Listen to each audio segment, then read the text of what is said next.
Iran Israel যুদ্ধের নতুন challenge. মার্কিন প্রেসিডেন্ট ডোনাল্ড ট্রাম্প তার কথা রাখেনি। গিভ আস 2 উইকস ইরানের জন্য একটি ফাঁদ ছিল কিনা তা নিয়ে চলছে নানা আলোচনা।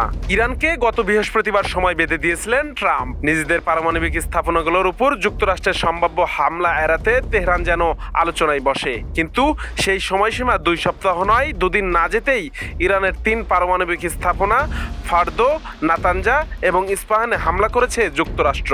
আর এ নিয়ে ট্রাম্প বললেন, খুবই সফল অভিযান। তাহলে কি এই 2 সপ্তাহ শুধু ফাঁকি দেওয়ার ছল ছিল? ইরানকে আশ্বস্ত রাখতেই এ কৌশল নেওয়া হয়েছিল, নাকি ট্রাম্পের নিযুক্ত মধ্যস্থতাকারী স্টিভ উইটকফের নেতৃত্বে পর্দার আড়ালে চলা আলোচনাগুলো ভেস্তে গেছে? ইরানে মার্কিন হামলায় উঠে আসছে এমন নানা প্রশ্ন।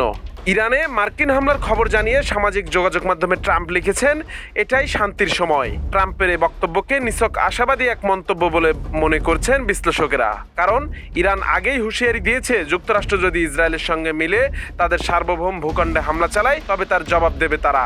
ইতিমধ্যে ইসরায়েল ইরানের সামরিক সক্ষমতা খর্ব করতে নানা পদক্ষেপ নিয়েছে। তবু দেশটির সর্বোচ্চ নেতা আয়াতুল্লাহ আলী খামেনির হাতে এখনো অস্ত্রশস্ত্র আছে। পরিস্থিতিও দ্রুত জটিল হতে পারে। ট্রাম্পের আশা, এই হামলার মাধ্যমে ইরানকে আলোচনার টেবিলে বসতে বাধ্য করা যাবে। কিন্তু বাস্তবতা হলো, ইসরায়েলের হামলার মধ্যেও যারা আলোচনায় আসেনি তাদের যুক্তরাষ্ট্রের বোমার নিচে এসে আর বেশি আগ্রহী হওয়ার কথা নয়। ডেস্ক রিপোর্ট, মানব জমিন।